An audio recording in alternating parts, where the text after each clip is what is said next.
It's Friday, August the 25th, 2023. The last word in podcasting news. This is the Pod News Weekly Review with James Cridland and Sam Sethi. I'm James Cridland, the editor of Pod News, recording this into my MacBook in an airport lounge because I've packed my little travel microphone and I forgot to record this intro before I did that.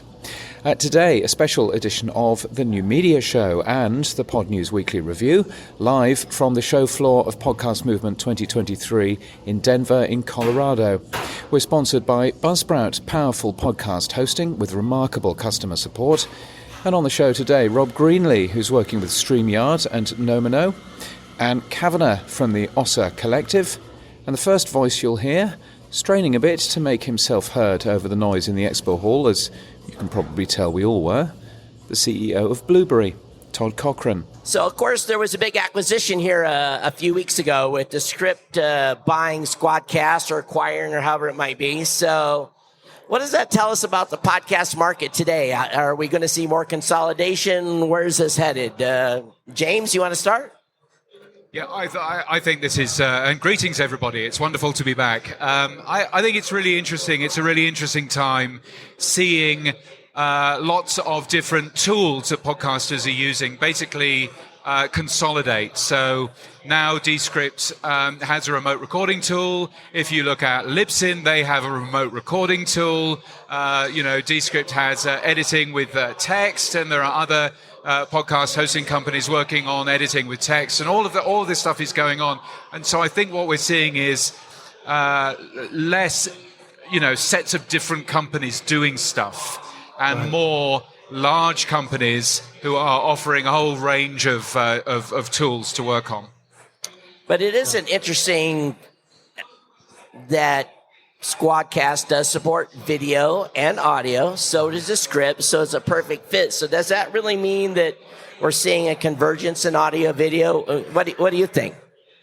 Yeah, I mean, I think it's been very fragmented or segmented on the video and the audio side, and the tools coming together to make that easier for the podcasters or the creators is incredible, because it gives them more opportunity and to be able to take their audiences from one platform onto another, good or bad. But we've heard lots of folks say, video's important, video's not important. It's been from almost session to session where folks have had disagreeing opinions on whether or not you should do video. Now, we've been doing video for this show for a long time. Right. And video's been part of podcasting since podcasting started. Right. Really. But I also think, too, that some people like to watch, some people like to listen. Yeah. So I think there's a place for video. The question is at what cost? Like, Rob, you were having some challenges today to get the stream set up there. You were scrambling. So video's always harder. Yeah, it does take setup and stuff. I mean, we're streaming this live on my iPhone, of all things, through SteamYard. Which really makes it really easy to do this kind of stuff right from your iPhone. I think we're going to see more of that kind of stuff happen.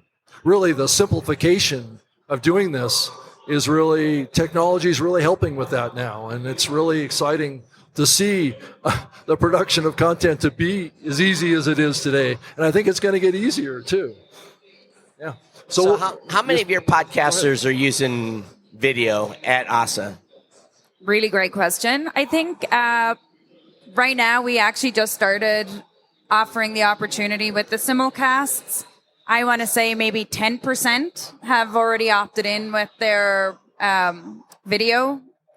But what I will say actually is interesting is we've got some podcasters that are on a way smaller scale, like less than 1,000 downloads per month on audio, but they've got 10,000 plus on video.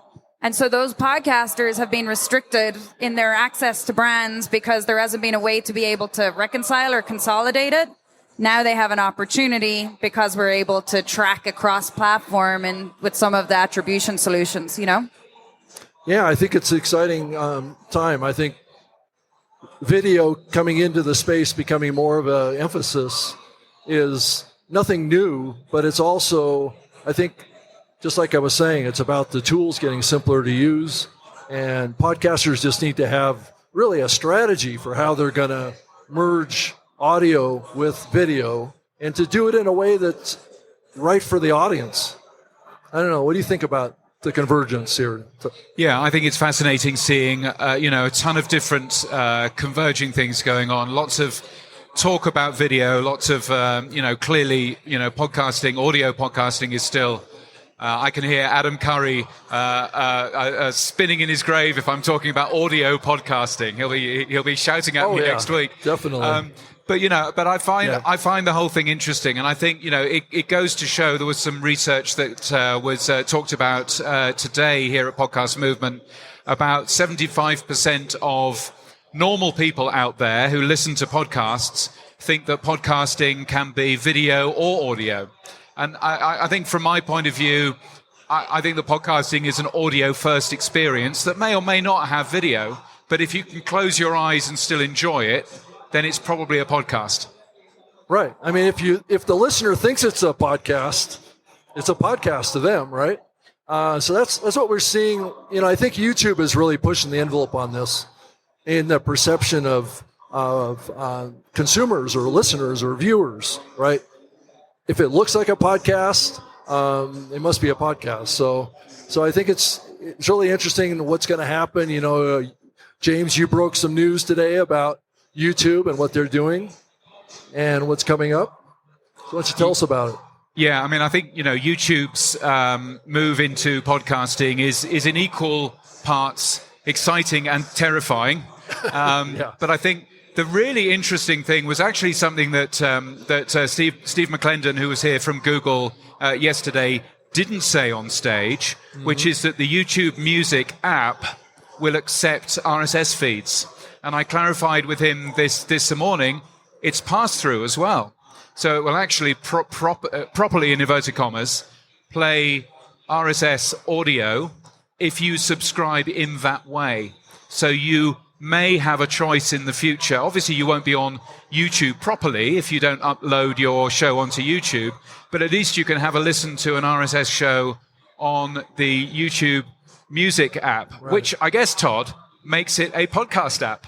It does. And actually, in the simple fact that they are going to do pass-through allows anyone that is monetizing their shows to at least have their podcast on YouTube Music, get the content delivered the way you want it to, and then if you still want to have a YouTube channel, I would assume then you would uncheck that from being a podcast channel so there wasn't confusion in the YouTube app, or YouTube Music app, I would think.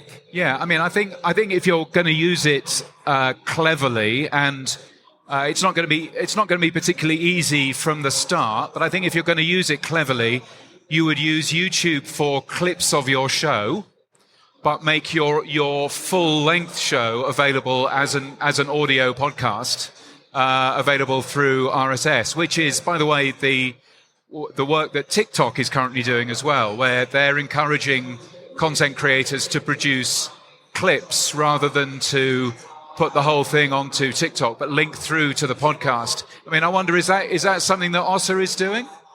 Actually, we just we hosted a 6-week accelerator program earlier in the year. So we had 72 podcasters for 6 weeks, 2 sessions a week. And we recorded all the video content. And we recently just actually took the video content and turned it into a podcast. So we're using the video snippets to promote it, but driving traffic to the show. So it's something that we're actually doing ourselves to try and get the crossover between audio and video content. But yeah, I mean, a lot of our podcasters use it for promotional content to drive it to whatever streaming service that their listeners are listening on, If you think of what TikTok is doing, though, their approach, at least at this point, is you use TikTok to promote an episode of a podcast.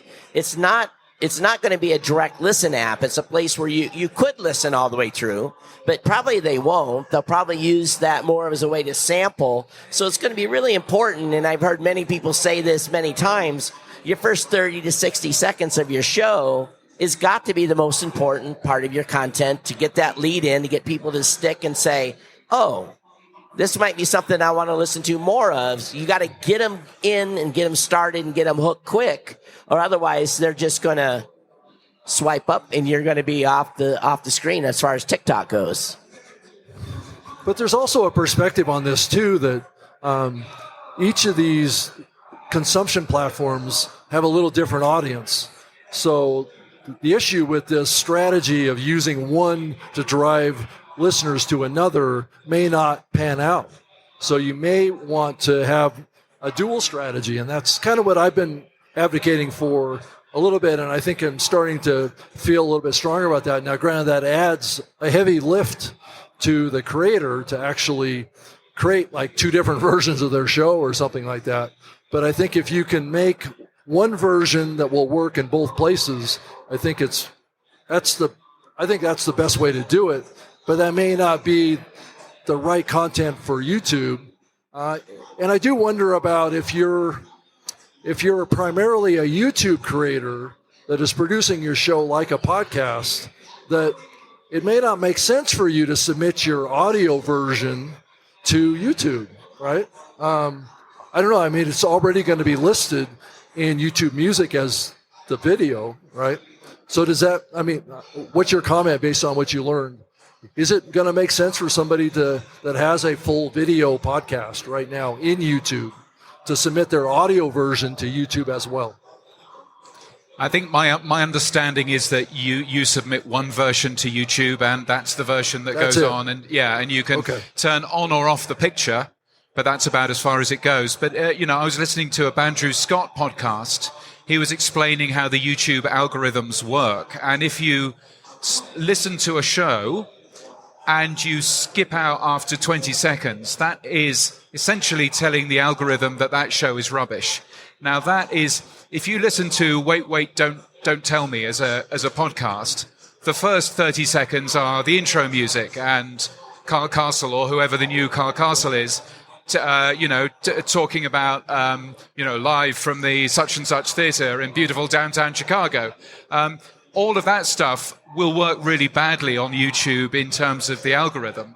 And so what Andrew Scott, for example, has been doing in his podcast is he's been editing a different version for YouTube, and then which is a different version to the audio version that he puts everywhere else. And perhaps, obviously the real scale on YouTube is the video website where all of the videos are. And perhaps the plan there is to upload something that you edit slightly for the YouTube algorithm and put the normal audio show everywhere else. For those of you that are here that are not subscribed to our show, we had a guest last week to talk about dual strategies for having a successful podcast and having a successful YouTube channel. So I encourage you to go over to the website and listen to that episode. It's real world on how it's being happened. But I want to change topics. AI. I've had half a dozen folks stop by the booth today or the past couple of days and say, hey, we got an AI solution. Let's work together. And I think AI is moving quickly. Where we've talked about it a lot on this show in past episodes, almost probably to the point where we're driving people away. Right. But is AI enabling a new type of podcast, SaaS service, as you say in here, model? Yeah, I kind of wonder about that. Yeah. I mean, they're going to be a consolidation of some of these AI services into, and I thought that maybe the Descript and Squadcast was kind of like an early indication of that, because Descript is using AI technology to some degree, but I do think that more and more of these platforms, and Todd, you're an example of this, you're starting to embrace AI technology in your publishing platform. But are we just going to see AI come in and have an influence over every aspect of podcasting? Let's just take a quick break. Are you ready to take your business and technology knowledge to the next level? I'm Scott Kreisberg, and I'm thrilled to be your host. Together with Roman Statton and Tim Derrickson, we're here to explore the latest technology, cybersecurity trends, and innovations that are reshaping the business landscape. We know that the digital world moves at lightning speed, and that's why we're committed to bringing you fresh insights. We love bringing in top-notch experts as guests. These industry leaders share their knowledge and experiences, giving you exclusive access to invaluable strategies and tips. So whether you're a business owner or an executive, there's something in our podcast for everyone. One step beyond cyber, where business, technology, and cybersecurity merge into an unforgettable podcast experience. My thought process, and it's pretty public at this point. The AI is going to be. I have noticed this. The AI is going to be a great tool for all of us to use, but just remember, there's going to be mass production of content being put out by AI, and the 135 million listeners, they're going to be seeking original voices.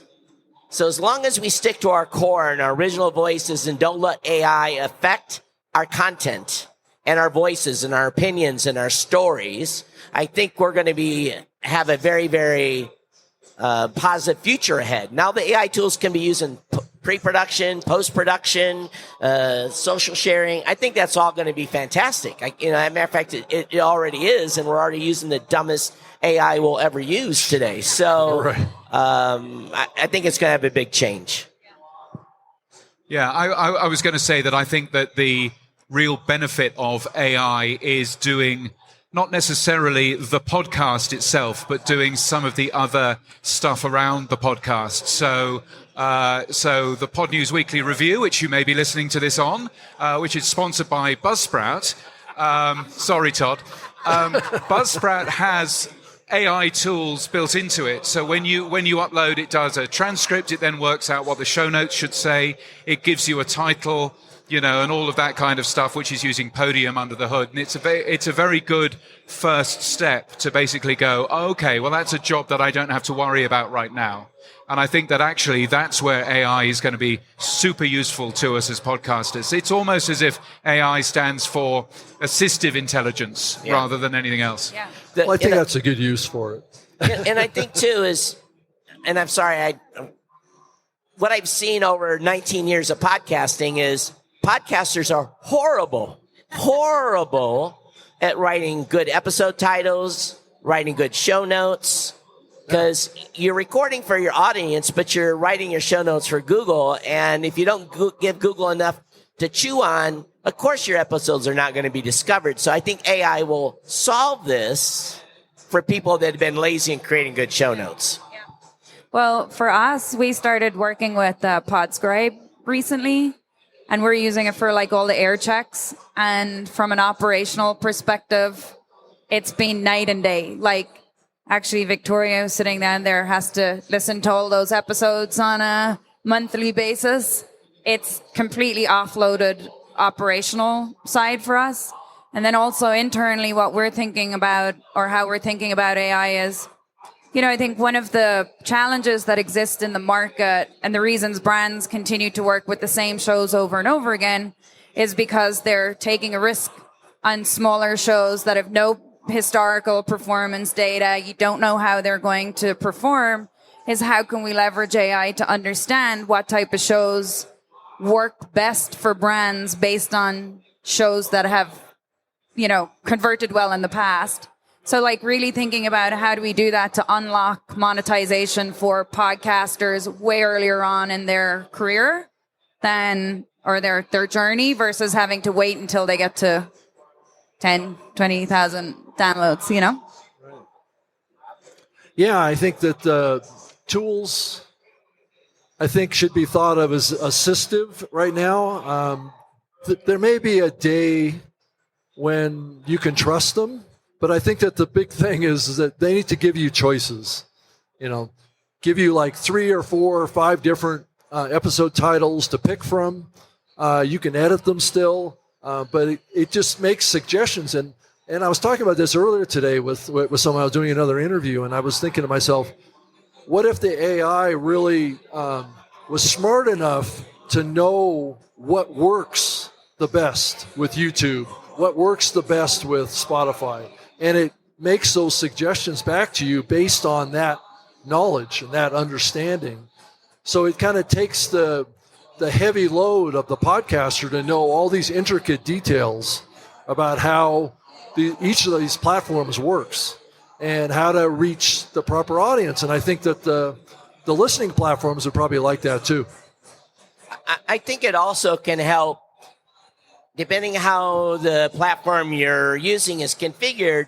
If it knows your goal, if it knows the goal of your show, if it knows the goal of the episode, and it can analyze the content that you recorded for that day, it might just write a better title to have helped make you reach your goal for not only the show but for the episode in ways that maybe we weren't able to do ourselves. So I think there's lots of opportunities here from a utilizing these tools smartly to gain audience, because everyone says, oh, I can't be found, I'm not growing. Well, often it's because again, we've heard Tom Webster this morning.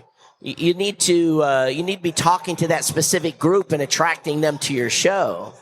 Yeah. You can't be everything for everyone. And if you know what the goal of your podcast is, maybe this can help. Yeah. James, you try and automate a lot of what you do with Pod News, because I've seen you do it before. I was just curious if there's any inkling of possibility that AI could help you. Well, I wrote I actually went to see a presentation last week from Adobe at home in Brisbane. Right. Somebody came to Brisbane to talk. Who'd have thought it? Can't do that. And that was interesting, because the guy from Adobe, he was talking about pictures and images and stuff, but he was saying that they've worked on a specific tool that helps people looking at pictures to know how fake they are, how real they are. What was the initial part of this picture? Was it a prompt? Was it another image? Et cetera, et cetera.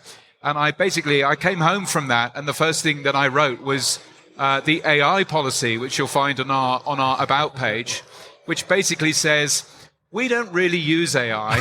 I've used AI a little bit for taking a press release, an impenetrable press release that I sometimes get, and asking, Google Bard or whatever, please could you tell me in 2 sentences what this press release is about? That's quite helpful. But to be honest, most of the times it gets in the way of my speed. But I think if you're slower at writing, you need some help with those sorts of things. It's a totally useful tool and really good. I'm not necessarily using it for that, but what I am using it for is obviously things like transcripts. And for this show, for the Pod News Weekly Review, I also use it for I'm also using the other stuff as well. So I think that there's certainly something there, I think in terms of that. So I want to change gears a little bit and talk a little about this tension that is growing to some degree between, these large platforms, Spotify, and now coming TikTok, Twitter, and possibly Twitter might jump into podcasting at some point, and YouTube, and how that conflicts with open RSS. Todd and I are involved with the Open Podcast Standards Project of trying to extend RSS, make it a much more robust kind of protocol for podcasting with much more capability and features. And I know, James, you're a proponent of the Open Podcast Project, Podcast 2.0, all that stuff. What do you see as the role of the Open Podcast Standards Project to be, and how should it be deployed, do you think? Yeah, I think that there's 2 things here. There's the open standards for new podcast features. Right. And, Blubrry has really been leading the way in terms of this. The amount of work that your team have been doing, Todd, in making sure that, as many of the new podcasting features are being supported in Blubrry and in PowerPress is super impressive. So you've been really leading the way, in terms of that. So I think it's partially that. I think it's just partially reminding ourselves that we come from an open environment. We come from open podcasting. Right. Podcasting was always designed to be open. That's what Adam and Dave did when they invented it. Mm-hmm. I find it interesting that Acast last week made an announcement that they didn't want Spotify ad attribution to be used on their services anymore from the 1st of September. I got an instant quotation sent to me from Spotify telling me how much Spotify love the open podcasting ecosystem and we love talking to all of the industry. I would just point out that we're in a large hall, as you can probably hear at home. We're in a large hall full of other stages, other speakers, other booths. Blubrry is here, SteamYard is here, Nomono is here. Who isn't here? Spotify. Spotify has a room, but it's the other end of this hotel, and you can only get in invite only. That's not really a company that is too excited about open podcasting, I don't think. If you think about what Acast did, it's something that we've talked about on this show for a while. Spotify bought Chartable and Pod Sites, and essentially anyone using Chartable or Pod Sites, again, you have to use the assumption that Spotify bought them for a reason. What did they buy? They bought intelligence. Did they buy intelligence on your shows? Speculation. Or did they buy intelligence on your audience? Speculation. So the question that a podcaster has to ask is, whose services should I use to guarantee that my audiences are not being resold to? Again, this is just my opinion, and we don't know if that's exactly happening or not. So just be clear on that. But I think as podcasters are picking services to work with, they have to consider their audience members. If at Blubrry, we've been very public for many years about wanting to make sure our listeners' privacy is foremost. That's why we adopted GDPR globally a number of years ago, and some other companies do that as well, and that's just not us. So I think that it was interesting. I think that was the most telling announcement that I had seen in a while. So if Acast was worried about their audiences or their shows' intelligence being collected upon and then used against them, poached, right? And Spotify's down the hallway down here. I don't know. Does Spotify has all podcasters' best interests at heart? I would contend that's up to you to decide. Yeah. So, Ann, what's your thought on this? How do you think your podcasters are thinking about, this topic? Right. Our podcasters are one side of the spectrum or the other. Which is... They get the full spectrum. I don't want to do prefixes. I don't want to do attribution. We actually had a show recently on a campaign and was like, I am not running any campaigns with a prefix. And unfortunately, brands more and more so now are making that a requirement when you're working with them, right? And then there's the other side where they're like, sure, how do I do it? And so, we work with multiple providers, and we've been working with Spotify historically, or Pod Sites. And, I think in terms of there's also a lot of benefits for companies and for podcasters to be able to gain insight themselves into how they're performing and what they're doing. But I think, like you said, is understanding which providers are the best ones for you individually as a creator or as a company, Yeah, and I think it depends on the priority of monetization, because I think we're in a tension point here too of as a creator, who is your real audience? Is it advertisers or is it your listeners, right? And this is an issue that has impacted radio too. Is radio thought more about their advertisers than they thought about their audience, and that's why they got to some degree. And James, jump in on this too, and that's the tension that we're feeling in the podcasting space right now. So I think that there's a strong ethic in podcasting that we want to maintain kind of a low advertising load medium going forward. And that's what's best for the listener, what's best for the content creator, and should be good for the advertiser too, because there's fewer messages and their messages are going to get through. Anyway. So one thing to remember though, is because they took that prepend out, that only removes their intelligence access to what's not being consumed on the platform. whatever's been consumed on Spotify and Click, they still have that detailed information. So maybe it's enough. Maybe they don't need any more information. So maybe it was like, okay, we didn't get the Apple Podcast, and we didn't get the Amazon Music, and we didn't get the other stats, but we got the 8, 9, 10% of the audience over here. Maybe it's enough to say, okay, we know what this audience is. But I also understand that that's why Acast doesn't take part in the Triton rankers in the US and in Canada, because, of course, Triton is owned by iHeart, who I would remind you, Todd, are number one for podcasts.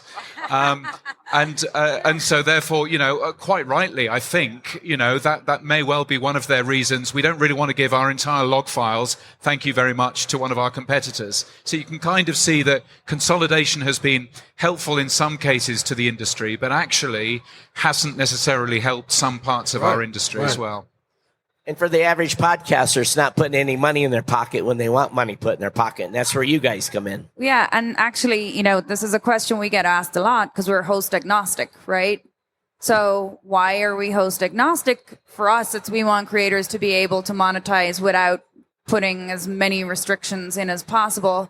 But the downside to that is you're managing X amount of platforms and having to understand all of the good stuff that comes with that, right? Or bad. Yeah. But I think also on the RSS, we actually just started to work with the podcast index on the onboarding to be able to pull that out for the podcasters that are signing up for OSSA. And we look at tools like that as a way to be able to enhance user experience where it's not dependent on, a hosting provider to be able to give us certain access to information to make the creator's life easier, Yeah. I think also, and I wanted to ask you a little bit more pinpointed about the Open Standards project, the Open Podcasting Standards project, James, and just kind of get what do you think that group should do going forward? I know many aren't that familiar with the Open Podcasting Standards project, but it's just a group of podcast hosts and trying to build alliances with the listening platforms to extend some of the namespace tags in RSS.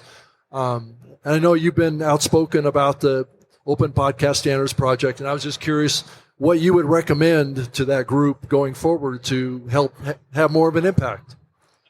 Oh, I can't believe that I'm now being called outspoken on a. You're always outspoken, on a James. Podcast with Todd and Rob on it.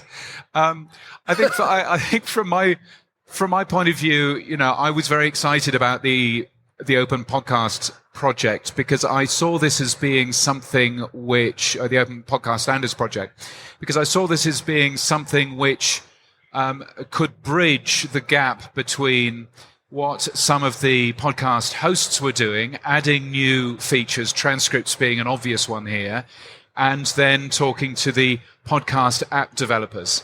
And we've seen a lot of really good but very small podcast apps like, Fountain, who I advise for, and Podfriend, and all of these other smaller apps, adding some of these services in there. But once you start looking at Overcast or Pocket Casts, or even, of course, Spotify, YouTube Music, and Apple, there's absolutely no move, in terms of that. And in fact, one of Spotify's announcements today was, finally, we're going to give you the chance to choose the order in which your podcast appears on your page. Like Apple did 3 years ago with an open tag that you could be reading Spotify. From my point of view, this is all open stuff, collaborative stuff that we can all be working together on, and actually making sure that there is transcription and and other new features such as that, I think would be really exciting. So from my point of view, I think that what the Podcast Standards Project could be doing is being a bit more visible out there, being a bit more obvious that there is work underway, and basically picking a feature. And that might be transcripts, because there are benefits for accessibility, but also benefits for advertising in there as well, and seeing how we can get that into as many possible podcast apps. And I don't see why Apple or Spotify would turn around and say, we're not having transcripts, that's a dreadful idea, because of course it's not a dreadful idea. So maybe that's a good feature to actually start with.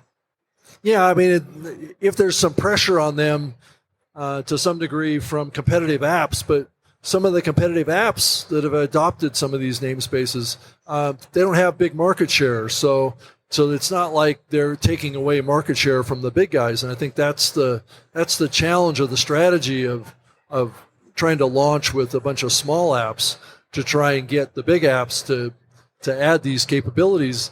I don't see a lot of motivation on their part yet, unless the organization is doing something that it gives them something. Well, go ahead. I was going to say, I mean, I think as a startup, if we had known 2 years ago when we started engineering that those options were available to us, we Right. probably would have maybe built a little bit differently, faster. And even though we know you guys, it was by chance that we came across, so I feel like even in the startup community or the tech community who are building products or technology around audio in any capacity, it's an incredible resource and tool that's available to be able to actually like build innovation and product, For those of you that are like, what are they talking about? There's a danger of that. Let's back up. And when podcasting started, RSS was basically this invention that was with enclosures that allowed people to have syndication of content that was free and open, that no one had ever really been able to do that before because there was gatekeepers. You had to sign contracts to be on platforms. And of course you could have a website with your content, but that distribution was difficult.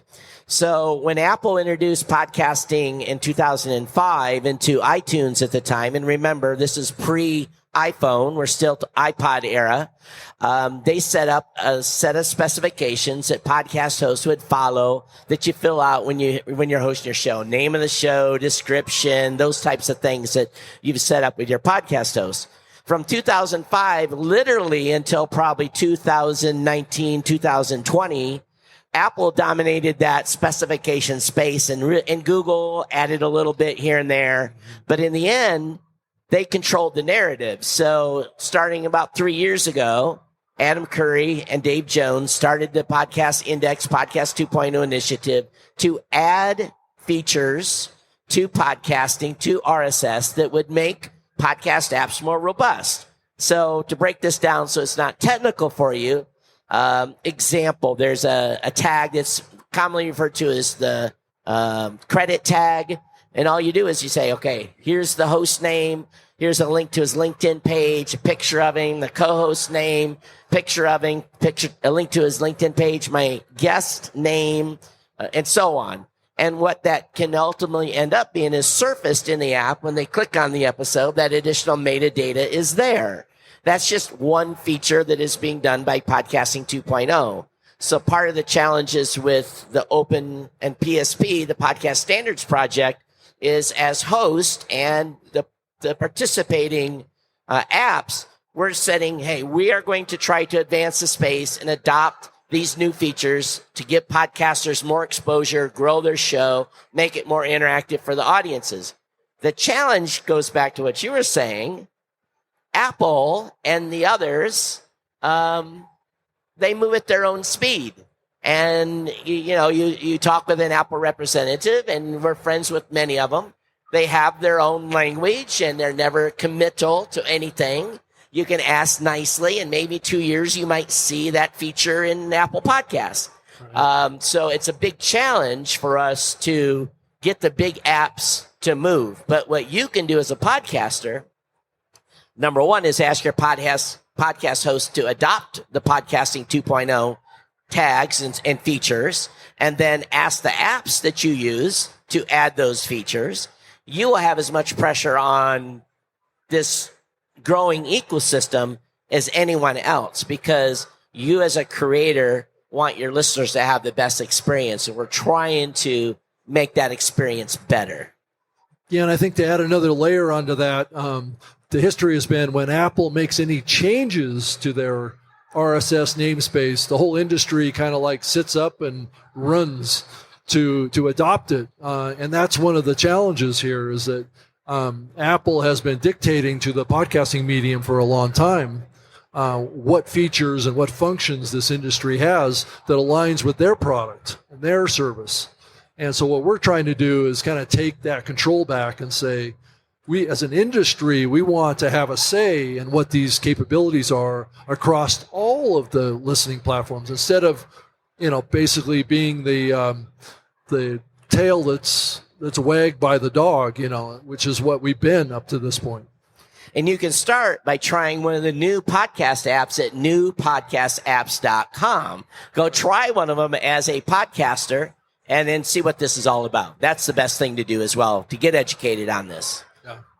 So there's some movement on planning and organizing for the Podcast Standards Group about kind of escalating this and working with some of these listening platforms and other podcast hosts to certify them as being supportive of certain tags in the industry. So hopefully we will see this adoption start to spread across some of the larger apps, but definitely go check out some of the newer apps as well.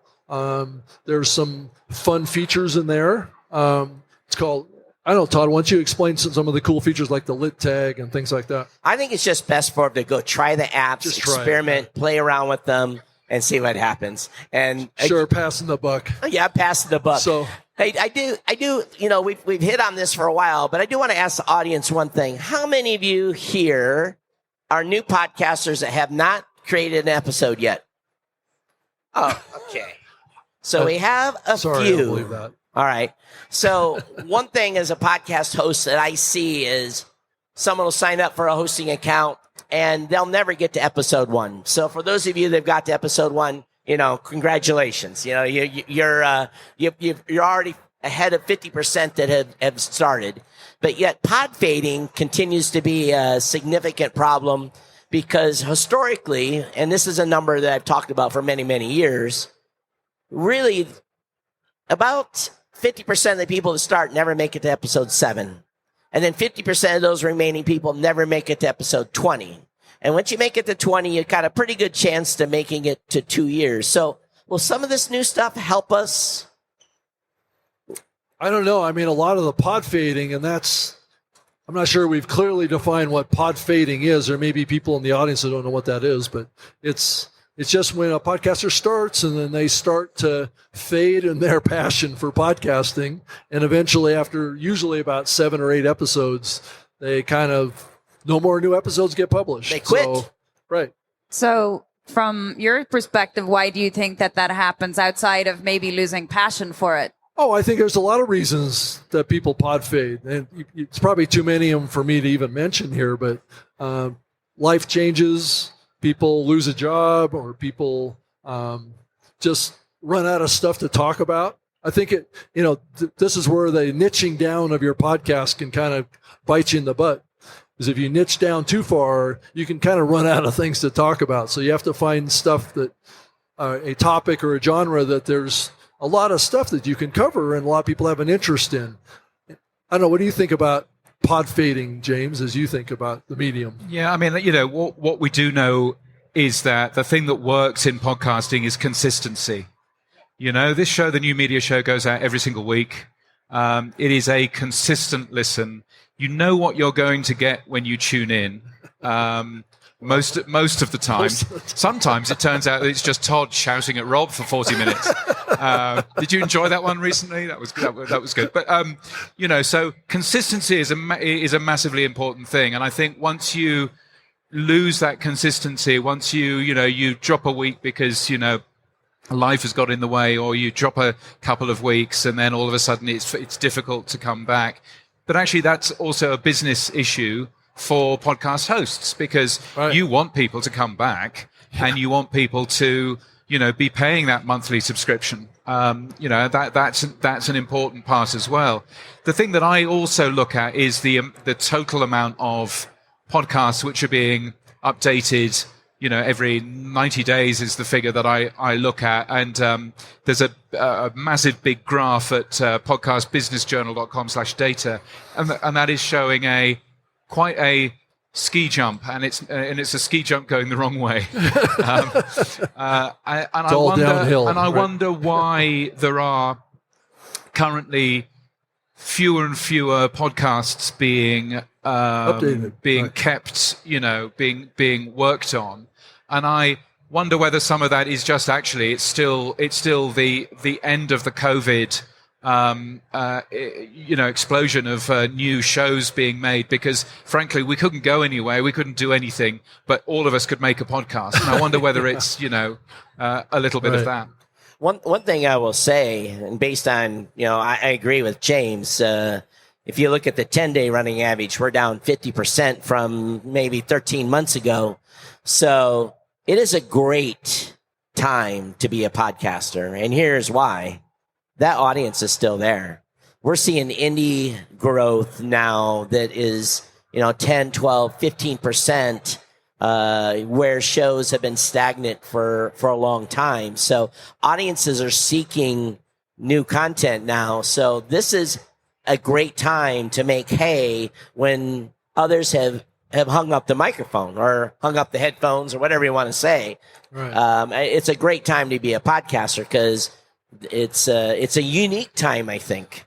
Well, there's fewer competitive shows out there that are active. Well, because I was going to say both fewer competitive shows, but also, Anne, are you seeing consumption going down? Because I'm not seeing consumption going down. No, and actually it's interesting for us. We've got like a maybe 10% churn, which is way below what typically is, but I think it's also the profile of the creator, right?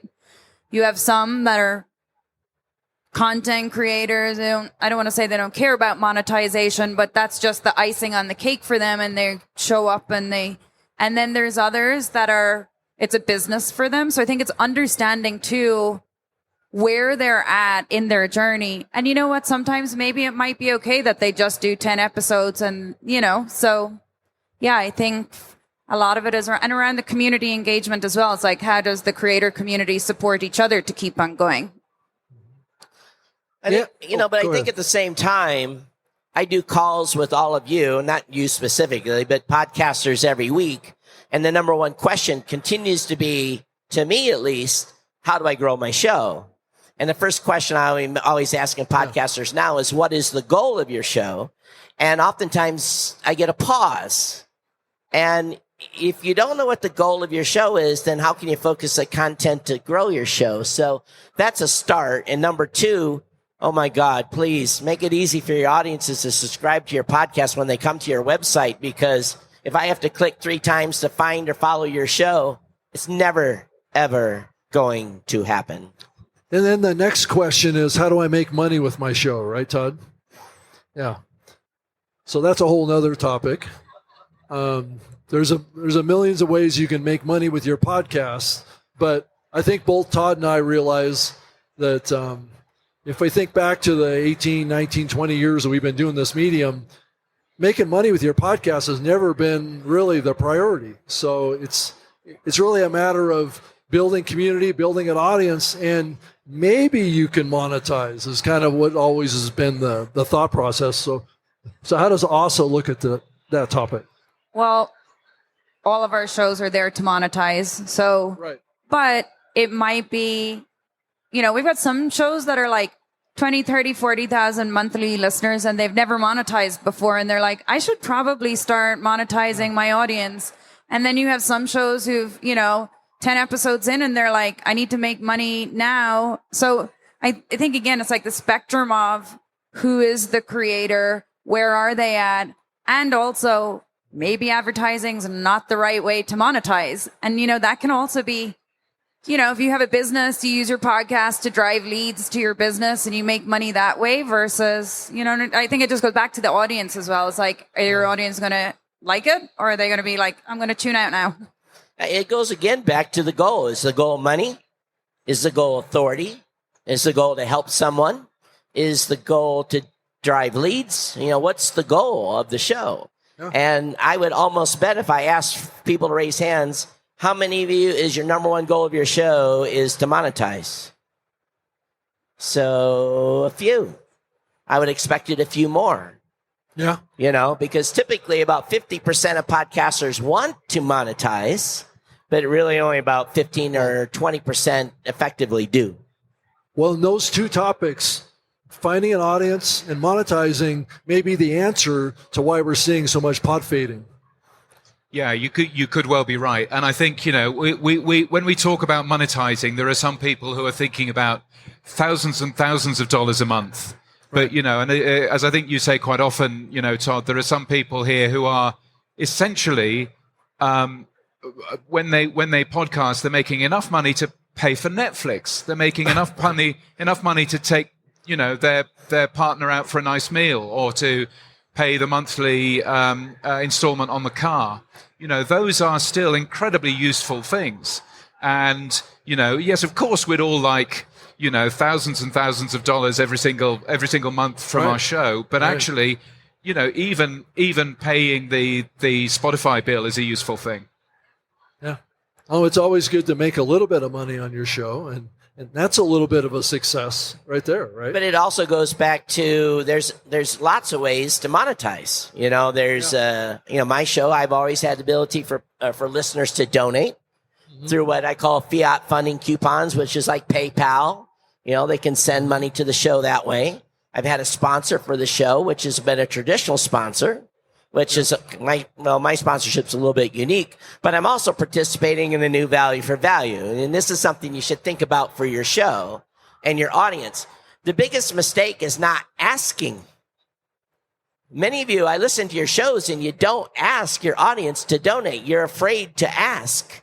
If you're giving them value, why should they not give you value back? And taking the words straight out of Adam Curry's mouth, time, talent, or treasure is what you can get back from your audience.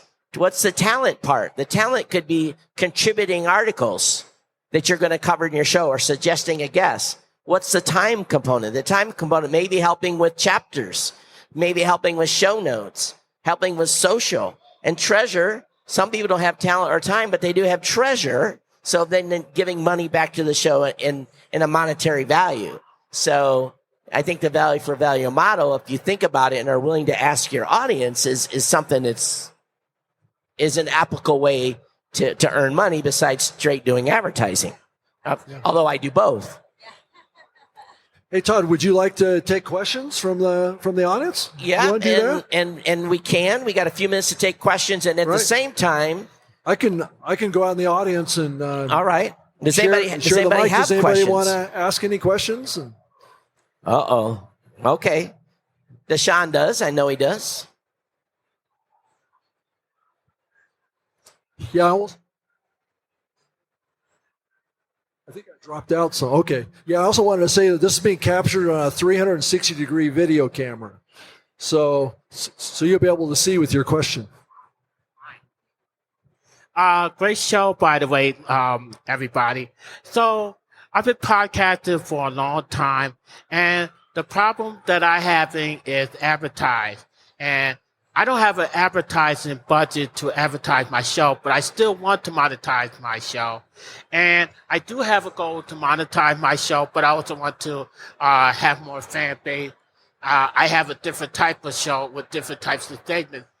And I love doing, even covering places like Podcast Movement or another podcasting convention. And I love doing it. So how do I advertise the right way for my show to be able to grow? Thank you. So I think there was two pieces to this. Number one was you want to have advertisers, right? So most podcast hosts today have a very easy way to monetize, and that's through the programmatic advertising. If your host has that capable, I would encourage you to enable that or apply for programmatic advertising. But so far as advertising your show, if your budget is relatively small, there are a number of podcast apps like Overcast and others for a small budget that you can advertise your show on other podcasts. And that can be done at a pretty low level from financially. Yeah, and also I would say, it's not necessarily just advertising. It's letting people know about your show. You can do that for free. You can contact, podcast newsletters. For example, iHeart runs a very good one of those. I believe it's number one for newsletters. But also you can do leaflets in your local store, or you can, there are lots of different ways of reaching audiences depending on what the the podcast is about as well. So don't always think about advertising in a sort of standard way. Think about how you can get your particular show in front of the audience that you want to get, in front of. Yeah. The other thing is if you have looked at like networks or other platforms with shows that are in your niche, a lot of networks will actually offer cross promotion between the shows that are there. So example on OSSA, we've got a program called Pod Swap, which is completely up to every podcaster to opt in. And then let's say we're 2 shows, I'll interview you or I'll give you a script and you do a plug. And then let's just say you don't want to join a network. Another great way is, go to Chartable or Spotify or Apple or wherever and look at shows that are similar to you and just reach out to them and say, hey, listen, I'll promote your show if you promote mine. And you'll pick up similar based audiences to be able to. But it's a really effective way, even if you don't have the money to invest in it, to be able to build relationships with other creators like you. Yeah. Hi, Anna. That was great. That was one of my questions you just answered.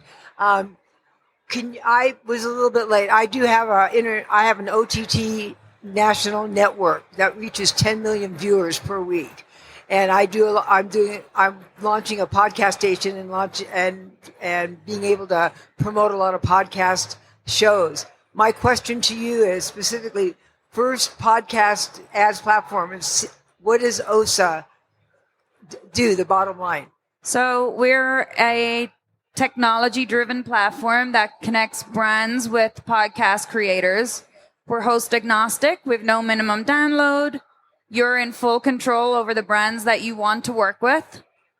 And we connect you in whether it's baked in, embedded, dynamic. Okay. We just recently added programmatic as an option, and then episodic and sponsorship is soon to come, and your simulcast. The other side of that question is, does the advertiser retain you or does the podcast creator retain you? Both. So the brand, we do self-serve and direct. So the brand will come to our website, create an account, say I want to spend X amount of money, and then use a podcast or receive a push notification that says, this brand wants to work with you. Are you interested? This is how much you'll get paid. Yeah. You opt in. So we do it a little bit different. You say, yes, I want to. And now the brand can see the 30 shows that are interested in working with them. And they say, 1, 2, 3, 4. You say, yep, I'm going to take it, and you go and execute. Yeah, they do that in OTT, and they do all that in broadcast. I'm so glad you do it now in podcasts. And to get your company, it's OSSA.com? Yeah, it's actually OSSAcollective.com is the domain name. Okay, thank you. Thank you. And she's being shy. They have a booth here, too, so make sure you go see them. 405, come see us. Yeah, absolutely. Does anybody else want to ask a question? Or Before we, topic? Go ahead, Todd. Before we close today, so James, trends and changes we're seeing in podcasting, anything you specifically say, what's going to happen in the next 6 months? Oh, great. Thanks for giving me that one first, Todd. That's kind of you. I think we're going to see, firstly, I would keep your eyes on Europe and the Middle East. I think that's where we'll see an awful lot of growth over the next couple of years. I think that there's differences in the economy in those parts of the world, but I think also they're starting from a lower base, and so actually we'll see significantly high growth there. But what I would also suggest is we'll see a bit more consolidation. We'll see more things like Squadcast and Descript. We'll see more companies joining together, and particularly around podcast networks. We've seen Evergreen this week making an acquisition of shows. Podcast One making acquisitions of shows of certain assets from Cast Media and all that kind of stuff. So I think that we're going to see a bit more consolidation in terms of the content side of podcasting, and I think that that's going to be pretty good for the health of the industry as well. You know, the international expansion is without a doubt going to be big. You know, you and I were both lucky enough to go to Riyadh and speak in front of about 3,000 creators. It was an amazing event. You would have never thought that I would go to Saudi Arabia and speak in front of individuals that were giving finally for the first time in let's say 100 years, to have the ability to have a voice and create content openly, well, yet with probably some restrictions, but yet it just showed me that podcasting is exploding globally, and I think you're right. The Arab market is going to just explode. But Rob, I asked that same question to you. What do you think? Yeah, I think that the markets overseas has learned a little bit from the mistakes of what's happened in North America, and I think they've and it's just a different market. I mean, it's a different media market too. It's, you think about the UK with BBC, and you think about Canada with CBC. It's just the population is very much in that mindset. So podcasters that start in those areas, and James, maybe you can speak to this too, because this affects Australia too. But I think the expectations of quality of audio and stuff are a little higher, aren't they? And does that impact the professionalization of podcasting outside of the U.S.? Yeah, I think that was one of the interesting things that, Dave Weiner was telling me about when he was podcasting, when he got into podcasting initially, that actually he was doing a show with Adam Curry and it was quite professional. Yeah. And he thought to himself, actually, this is scaring some people away because Adam Curry is a professional broadcaster. Right. He knows what he's doing. And actually, there needs to be something which is a bit more rough and ready to allow people to understand what podcasting can be like, which is why Dave then worked on Morning Coffee Notes, which I'm actually working with him on bringing back to the internet. So you'll be able to have a listen in a modern podcast app, to that. And I think, that's interesting that, radio, particularly in some other parts of the world, has driven some of the podcasting that you actually end up hearing. I'm wondering whether Anne has any thoughts about where the trends are over the next 6 months as well. And we have to throw in her fire because you just become the CEO on Thursday. That's right. And by the way, ladies, everyone, please give her a round of applause. Isn't that fantastic? Yeah. So go ahead, awesome. Annie. Thank you. I think, you guys kind of hit it on the head. As far as I think the tools that are becoming available will make actually the content creation and the marketing of the content much easier. So hopefully that creators have the opportunity to do more of what they love instead of, the admin and operations side of it all, I think the world is going to change in a big way. It's going to affect everyone. I was listening to a Google executive recently, and they said there's going to be creatives and there's going to be subject matter experts. Well, I think in this audience that's listening in here today, we have lots of creatives and lots of subject matter experts, because ultimately some of the thunking that is we do today, where we're writing proposals and we're doing spreadsheets, that'll ultimately probably be done by AI in the future. But again, because we are creative and we are subject matter experts in our content, and that there's going to be this desire for original voices, it's going to be craved. I truly believe this, that the landscape is going to change in the next 2-3 years, and we are going to see the biggest upswell of listening to podcasts, YouTube, TikTok, wherever content's being originally created. I think the future is very, very, very bright, because AI is not human. We are. And as long as we put forth the human emotion in our content, I think we're going to win the day. Yeah, I also think that trust is a big factor in all this too. Podcasters have an opportunity and, really inherently build trust with their audience. And I think that's one of going to be the biggest challenges that we face going forward, is all of us knowing who, what information, where it comes from, do we trust it? And I think that's a huge factor that podcasters have a big role in going forward. Yeah, I think trust is hugely important. You should make a show about that, Rob. I should. It's called Trust Factor. Yes. So we're going to wrap this up. We normally do 90 minutes, but there's beer to be drank. So we want you all to have, and well, those of you that aren't here and are listening to this later, anyway, so James, go ahead and give them your contact information and how they can reach you. So please, if you don't already subscribe to Pod News, it's free. you'll join 28,900 other podcasters getting that email every single day. Podnews.net is where to find that. And if you want my contact details, I'm james@crid.land. That's my email address. Annie? And our website is OSSA collective.com for any podcaster who's looking to monetize. You can go to our website, download the app, and sign up easily. And then my contact details is Anne, ANNE, at OSSAcollective.com. Thank you. Yeah, and I can be found on Twitter, Rob Greenlee, at Rob Greenlee. And I've got a podcast, Trust Factor. Definitely go subscribe to the New Media Show. And James also does a couple of podcasts, too. He does a weekly Pod News Weekly and Pod News Daily, too. So, right? Yeah, absolutely. And thank you for the audio for this week's edition. That's very kind of you. Thank you very much. Yeah. And I can be found at X. I think that's what we're supposed to be calling it now. That's right. X at Geek News. Though I think Twitter.com still works. Yeah, Todd. it does. And I can be found in Mastodon at Todd at blueberry.chat. Or Todd at blueberry.com for email. But hey, we want to thank all of you for hanging out with us today. And thank you so much for being here. Take care. We'll see you next year. Thank you. Thank you, everybody. Get updated every day. Subscribe to our newsletter at podnews.net. Tell your friends and grow the show. And support us. The Pod News Weekly Review will return next week. Keep listening.